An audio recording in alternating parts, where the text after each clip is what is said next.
tukang-tukang ramal itu bohong walaupun benar. Kalaupun betul, kebetulan.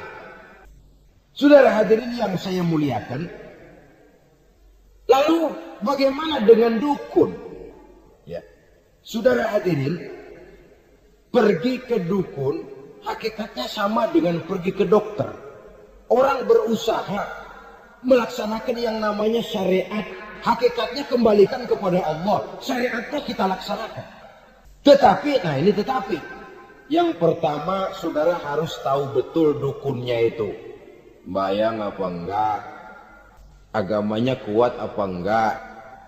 Sebab, ya tentu tidak ada dukun yang jelek. Karena pada umumnya, penyakit dukun itu kan nyohor. Iklan lewat koleha-kolehanya. Kita bisul kecil datang, kita dukun, ini si kecil kemarin bisul kayak kelapa 5 menit baik. 5 menit padahal kemarin kagak ada yang datang. Diolah sedemikian rupa supaya orang mantap. Jadi jangan asal sembarangan. Kadang-kadang lihat potongan dukunnya aja kita ngeri. Mukanya sudah kremot, nggak pernah tersentuh air wudhu. Jangankan air wudhu, mandi aja jarang. Yang kayak begini yang dipegang mati-matian, yang dipercayai habis-habisan, akan kita kemanakan tauhid kita ini? Apalagi kalau perginya sudah dengan niat mencari nomor yang jitu. Itu saya katakan lagi tadi, berangkat saja sudah dengan niat yang salah. Orang berusaha silakan. Sama juga kita ke dokter.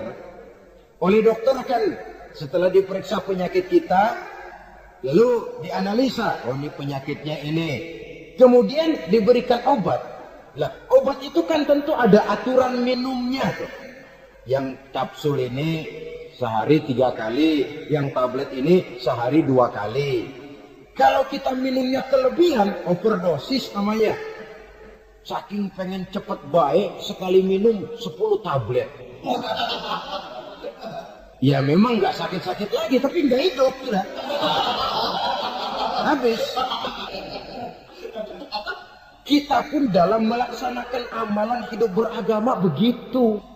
Saudara datang kepada kiai, orang-orang soleh, meminta amalan, wiridan, itu jangan sampai overdosis. Tidak sesuai dengan kemampuan pribadi. Wong masih SD sudah minta matematika kelas SMP, challenge. Baru SMP sudah minta diajarkan filsafat kelas perguruan tinggi, semaput. Kenapa? Daya tampungnya nggak kuat. Emang ukuran secangkir, minta di sini seember, ya luber. Lebihnya nggak cukup. Kenapa? Yang diberikan, yang diamalkan tidak sesuai dengan makomnya, tidak sesuai dengan kemampuan yang ada pada dirinya. Saudara hadirin yang saya muliakan, akhirnya apa? Mencelakakan dirinya sendiri. Ngawur. Baru sembahyang seminggu udah ngaku ketemu malaikat. Sembahyang ditemenin malaikat, lah sembahyang baru seminggu mulai. Tuh malaikat iseng amat. Ya walaupun kalau Allah izinkan tidak mustahil, tapi kan tidak logik. Orang yang melaksanakan ibadah puluhan tahun memerlukan riyadhah dan latihan, khusyuk dan tawadhu, penuh tazallul, merendahkan diri di hadapan Allah, belum tentu mendapat karunia yang semacam itu. Saudara hadirin yang saya muliakan, jadi dengan kata lain, yang pertama lihatlah dulu kualitas dukun yang akan saudara datangi itu. Ini kualitas black apa kualitas white? Aspal apa cat putih? Sehingga jangan sampai kita salah pilih. Sebab biasanya orang kalau sudah hanyut di kali, rumput pun dia pegangin. Dia tahu kalau rumput tidak akan bisa menahan bobot badannya, tapi karena posisinya posisi terjepit, rumput pun dia pegang. Ini satu gambaran psikologis betapa orang dalam keadaan panik, kepepet. kejepit, yang tidak mestinya dipegang pun akan dipegangnya juga. Walaupun dia tahu itu tidak akan bisa menahan bobot badannya, namun dipegangnya juga. Oleh karenanya, yang pertama, lihat dulu kualitas dukunnya. Yang kedua, saudara-saudara, jangan berkeyakinan bahwa dukun itulah yang memberikan permintaan saudara. Si dukun hanya bisa dengan izin Allah. Nah ini kuncinya. Kalau izin Allahnya dihilangkan, dan ini yang jarang. Biasanya kalau kita diajak ke dukun, disuruh aja paten banget. Abah anu, abah ini, abah anu, abah-abah. Nah, lalu pikiran kita kan terfokus. Dikala itulah kita mulai menyampingkan Allah. Di situ yang dikhawatirkan nilai tauhid kita jadi tergoyah karenanya. Bahwa orang yang kita datangi, yang kita kenal kesolehan dan ketakwaannya, hanya bisa memberikan pertolongan dengan izin Allah.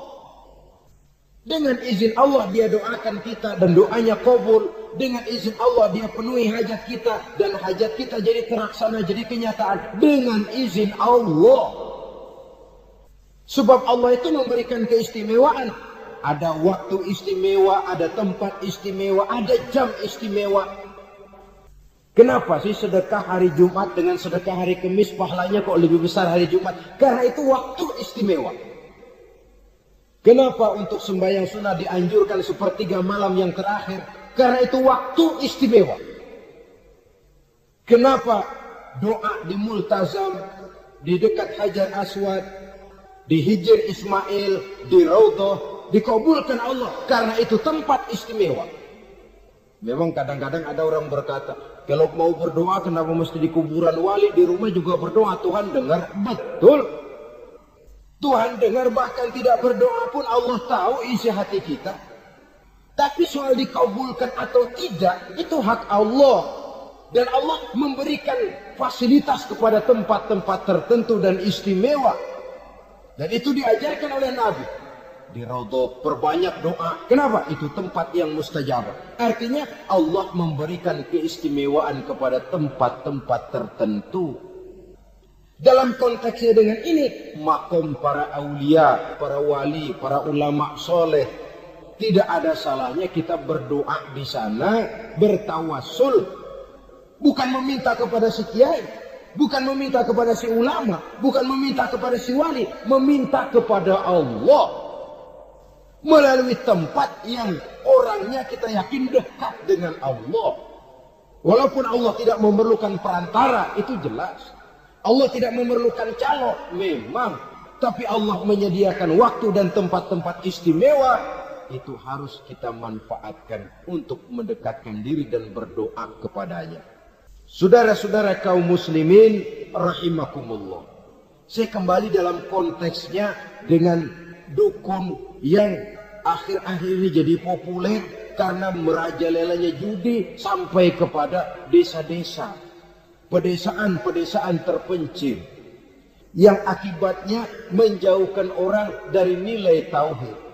Padahal benar kalau orang berkata kazabal munajjimun walau sodaku.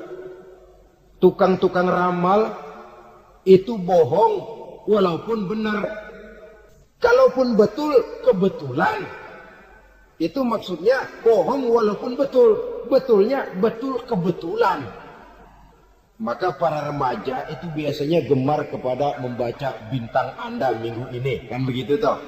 Nah, apa Aries, apa Virgo, apa Leo, dan sebagainya. Dan itu memang menarik untuk dibaca. Rezeki sebelah kulon.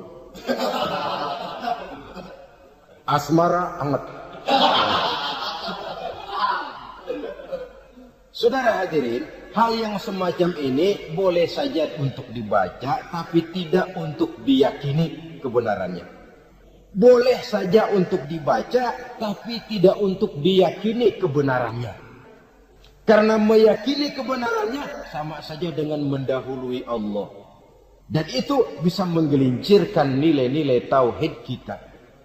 Tauhid dalam ibadah saya katakan tadi, menyembah hanya kepada Allah, bermohon hanya kepada Allah dengan menggunakan fasilitas-fasilitas yang disediakan oleh Allah, baik berupa waktu maupun tempat-tempat tertentu. Dan orang-orang, kalau waktu dan tempat saja ada yang diberikan keistimewaan oleh Allah, padahal tempat itu benda mati, apalagi manusia yang merupakan makhluk hidup. Saudara hadirin yang saya muliakan, saudara-saudara kaum muslimin yang berbahagia. Sehingga dengan demikian kita tetap menjaga nilai-nilai akidah. Dan dengan ini syariat kita laksanakan tanpa membuang hakikat. Sebab hakikat tanpa syariat itu kosong. Syariat tanpa hakikat juga tidak ada tujuan. Yang penting hati bersih, nggak sembahyang nggak apa-apa. Mana bisa begitu, Mas? Kalau memang hati bersih nggak usah sembahyang nggak apa-apa. Nabi Muhammad dulu berhenti dong sembahyang. Sebab beliau orang yang hatinya paling bersih. Nah, orang yang hatinya paling bersih saja sembahyang yang nggak berhenti, masa kita lalu mau berhenti? Yang penting kan kita bisa dekat dengan Allah melalui perasaan. Banyak-banyak ingat. Apa itu sembahyang? Macam-macam. Itu hakikat saja tanpa syariat ia tidak bisa. Syariat saja tanpa hakikat juga gerak lahir yang tanpa ruh namanya. Kita melakukan sholat tapi kita tidak tahu untuk apa kita sholat dan kenapa kita sholat dan siapa yang kita sembah di dalam kita sholat. Sehingga dengan demikian keduanya tidak bisa terpisahkan satu sama lain. Seperti halnya kulit dan isi. Barangkali pernah saya ingatkan, kulit penting, isi pun juga penting. Hakikat penting, syariat juga penting. Dan kita jangan salah mengartikan terjebak dalam ucapan-ucapan yang masih memerlukan penafsiran. Sehingga lalu kita cenderung mendiskreditkan dan menjelekkan para wali. Misalnya ada ucapannya Syekh Abdul Qadir Jailani yang berkata begini, barang siapa yang masuk ke rumahku lalu ia memakan makananku, maka ia akan masuk surga. Ini kalau ucapan ini dipahami secara apa adanya, ya jelas orang bisa tergelincir. Tapi kalau ditafsirkan secara betul, siapa yang masuk ke dalam rumahku? Di mana rumah Syekh Abdul Qadir? Di mana umumnya rumah para wali? Di masjid. Jadi siapa yang masuk ke dalam rumahku? Masjid. Lah kalau sudah di dalam masjid, makanannya apa? Getuk. Tentu saja tidak. Kalau sudah di masjid itu ya makanannya ya wirid, zikir, tahajud, baca Quran, paling kurang i'tikaf.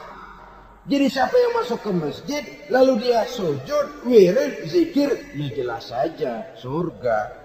Jangan membaca ucapan ini lantas rame-rame nyari bekas rumah Syekh Abdul Qadir. Rame-rame masuk ya rumah kecil. Saudara hadirin, kita terlalu terpaku kepada materi ucapan dan melupakan filsafat daripada ucapan itu sendiri. Dalam kondisi yang sedemikian, sangat sulit jadi orang lalu tergelincir karenanya. Oleh karena itulah saudara-saudara, saya kembali kepada satu prinsip. Bahwa sebenarnya dengan tidak perlu menyalahkan pihak-pihak lain, mari kita kembali kepada sikap mental kita sebagai muslim. Kalau mental memang sudah mental penjudi, apapun bisa dijudikan. Tapi kalau mental itu tidak ada, walaupun di kiri kanan dan depan belakang banyak dibuka tempat-tempat perjudian, saya yakin kita akan mampu menahan dan menjaga diri. Sikap mental inilah yang memerlukan pembinaan dari kita semua. Sehingga dengan demikian kita akan menjadi pribadi-pribadi yang bisa bertahan dari segala gempuran-gempuran yang datang dari luar karena adanya prinsip ketahanan mental itu tadi. Sekali lagi saya ingatkan bahwa judi selamanya tidak akan pernah mendatangkan kebahagiaan. Judi tidak akan membuat orang menjadi kaya. Judi tidak akan membuat orang makin akrab berteman dan bersaudara.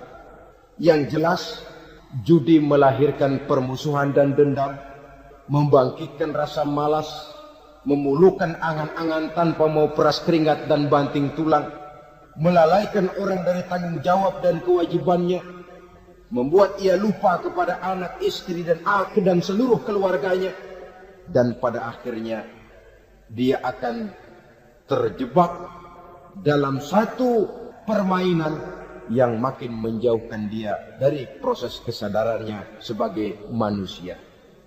Sebagai uraian penutup, marilah kita renungi firman Allah dalam Al-Baqarah ayat 208. A'udzu billahi minasyaitonir rajim.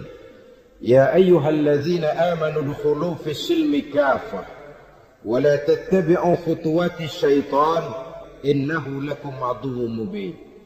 Hai orang-orang yang beriman, masuklah kamu ke dalam keselamatan. Masuklah kamu ke dalam Islam secara keseluruhan. Jangan kamu mengikuti jejak-jejak setan, karena setan adalah musuhmu yang nyata dan jelas. Judi termasuk jejak-jejak yang ditinggalkan oleh setan untuk diikuti oleh kita agar kita mendapatkan kesengsaraan baik di dunia, lebih-lebih di akhirat nanti. Semoga Allah selamatkan kita. Allah selamatkan seluruh bangsa kita dari penyakit-penyakit judi yang melahirkan efek-efek negatif dalam kehidupan. Terima kasih atas perhatian saudara. Mohon maaf atas segala kekurangan. Usikum wa nafsi bitaqwallah. Wassalamualaikum warahmatullahi wabarakatuh.